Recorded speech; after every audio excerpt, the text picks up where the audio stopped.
juga sering disalahpahami. Ya, apabila hambaku mendekatkan diri dengan nawafil, nawafil itu kita sebut murid, zikir, khalwat, tarekat. Nah itu dia kita maksud nawafil. Dan inilah rahasia kenapa tarekat itu banyak, karena Allah menulisnya nawafil. Nawafil jamak atau mufrad? Jamak. Mufradnya nafilah. Nafilah artinya apa? Amalan sunat. Tuh. Zikir la ilaha illallah 165, 100 kali, 1000 kali, 70.000 kali. Sunat atau wajib? Sunat. Nafilah bukan? Menyebut ismul jalalah, Allah, ya Allah, wajib atau sunat? Sebenarnya istilahnya mandub ya. Mandub dianjurkan. Tapi kalau orang istiqomah di situ, hatta uhibbahu, ya, sehingga aku jatuh cinta kepadanya. Kalau sudah jatuh cinta, orang kalau sudah cinta gimana? Dia maunya yang dicintainya itu ngikutin apa yang dia mau, benar nggak? Nah itu baru benar tuh. Sama, Allah itu juga mesra sama kita, maka Allah pun mengalah dengan kehendak kita.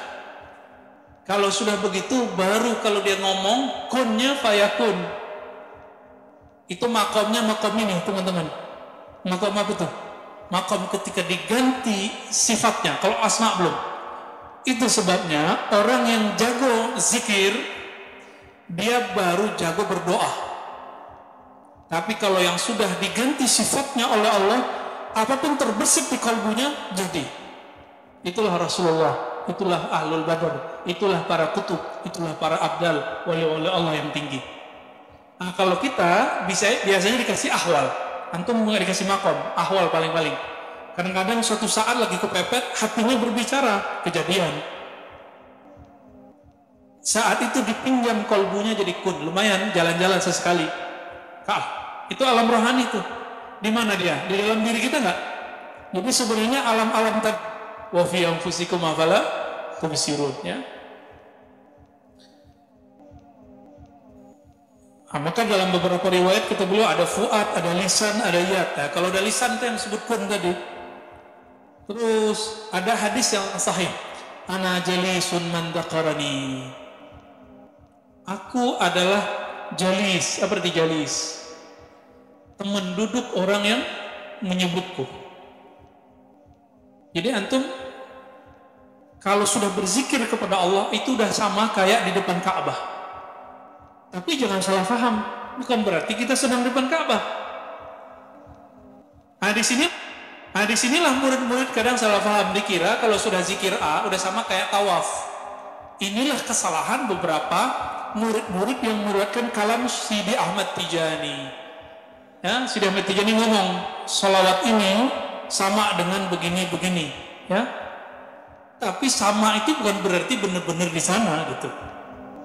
Baik. Begitu juga hadis, ya, hadis qudsi, man taqarraba minni shibran taqarrabtu minhu zira'an. Kemudian ada wa huwa ma'akum ainama kuntum. Ya. Ini disebut dengan lafzul ma'iyyah. Ada hadis tajiduni indal munkasirati qulubuhum min ajli. Kamu akan menemukan aku di sisi orang yang kalbunya munkasirah. Apa arti munkasirah? Pecah secara harfiah. Maksudnya gini, kalau ada orang kena musibah lalu kepepet, itu hatinya gimana? Lagi galau atau stabil? Galau. Di saat itu dia minta kepada Allah, itu kalbunya munkasirah. Sufi itu kalbunya tiap hari munkasirah. Itu bedanya sama. Jadi tidak semua orang tarekat itu sufi. Kayak kita ini belum berhak disebut sufi, ya.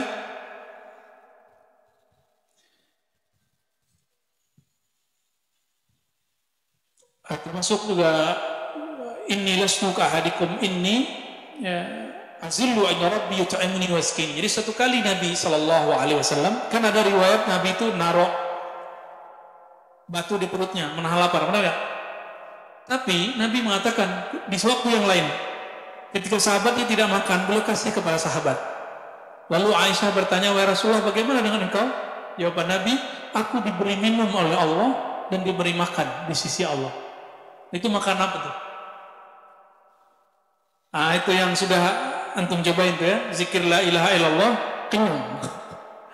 Ada teman kita zikir Allahu Samad kenyang deh. Nggak nafsu lagi mau makan. Tapi kalau tiap hari begitu kan repot juga. Ya, nggak mau kerja ntar ya. Nah, jadi kenapa Allah kasih kita lapar? Supaya kita mau kerja. Baik. Adapun dalam asarnya ulama-ulama ya, tadi yang kita baca ya, ma fi jubati ilallah ya, subhani ma'azam masyani dan lain-lainnya. Maka teman-teman yang melakukan Allah, jadi kitab ini tujuannya apa? Untuk menjelaskan kalam-kalam yang tadi, bahwa kalau orang sudah sampai tembus, cuma beliau nggak tahu istilahnya dalam ahud itu ya, alam ahadiyatihi, keahadiannya Allah Subhanahu wa ta'ala. Baik.